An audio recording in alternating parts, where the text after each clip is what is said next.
આ તરફ તાપી જિલ્લામાં ધોધમાર વરસાદ વરસ્યો। ડોલમણ, ઉચ્છલ, સોનગઢ, વ્યારા અને વાલોડ સહિત અનેક જગ્યા પર 3 થી 8 ઇંચ જેટલો વરસાદ થયો। ધોધમાર વરસાદના કારણે નદીઓ ગાંડીતુર બની।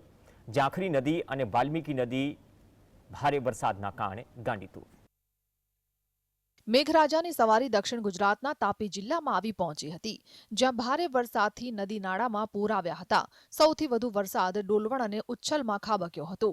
ભારે વરસાદથી જિલ્લાની નદીઓમાં ઘોડાપૂરની પરિસ્થિતિનું નિર્માણ થયું। જિલ્લાના વાલોડ ગામમાંથી પસાર થતી વાલ્મીકી નદીમાં પાણીની ભરપૂર આવક નોંધાઈ। નદી કાંઠે આવેલ ઘરોમાં પાણી ભરાઈ જતા લોકોને સલામત સ્થળે ખસેડવામાં આવ્યા।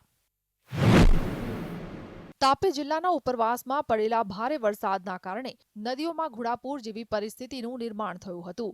સોનગઢ તાલુકાના હીરાવાડી ગામનો રસ્તો ધોવાઈ ગયો હતો। હીરાવાડીથી બરડીપાડા ગામ તરફ જતા એપ્રોચ રોડ તૂટી જતા વાહન વ્યવહાર બંધ કરાયો હતો।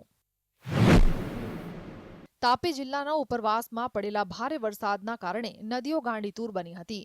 વ્યારા તાલુકાના છીંડિયા ગામે ભારે વરસાદના પગલે ઘરોમાં પાણી ઘૂસી ગયા હતા।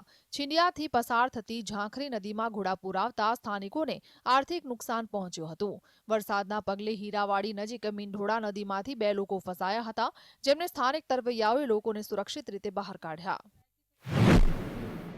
તાપી જિલ્લાના વ્યારા તાલુકાના લખાલી ગામે આવેલ શાળાની કમ્પાઉન્ડમાં દિવાલ ધરાશાયી થઈ હતી। ઝાંખરી નદીના પાણી શાળાઓમાં ભરાઈ જવાના કારણે દિવાલ ધરાશાયી થઈ હતી। જો કે આ બનાવમાં કોઈ જાનહાનિ થઈ નથી।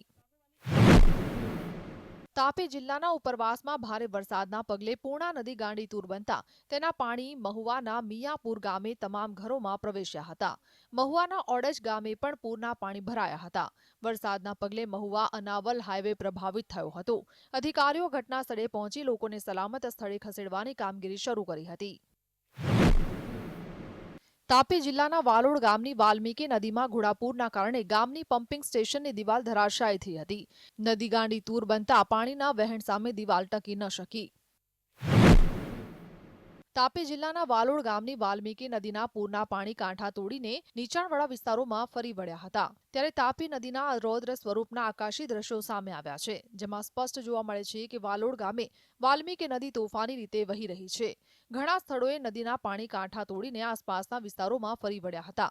વરસાદ બંધ થયા બાદ જે સ્થળોએ પાણી ભરાયા છે ત્યાં રાહત કામગીરી શરૂ કરવામાં આવી છે। Bureau report, GSTV।